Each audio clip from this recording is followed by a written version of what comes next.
ગતિ મેળવવા માટે, ભગવાનને પામવા માટે તમને કોઈ બહુ ભણતરની જરૂર નથી, બહુ જ્ઞાનની જરૂર નથી, બહુ આવડતની જરૂર નથી. આવડતવાળા જ બધા અટવાણા.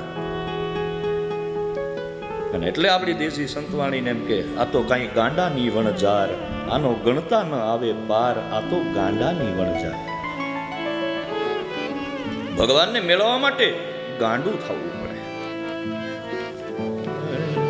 ગાંડા થાવ તો ભગવાન મળે. હાયા ઊંચો ગઢ ગિરનાર ને અહીંયા નરસિંહ મહેતાના કામ કરવા અનેકો વાર ભગવાને આટા આવવું પડે પડે અને પડે.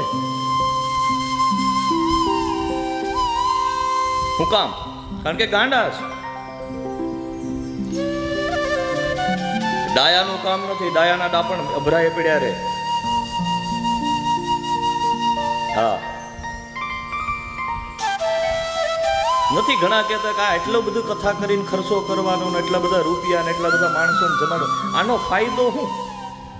આવું કહેવા વાળા ઘણા દેવતાઓ હોય.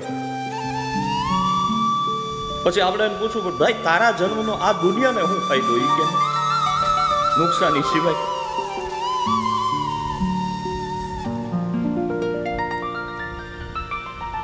ये तो प्रेम की बात है.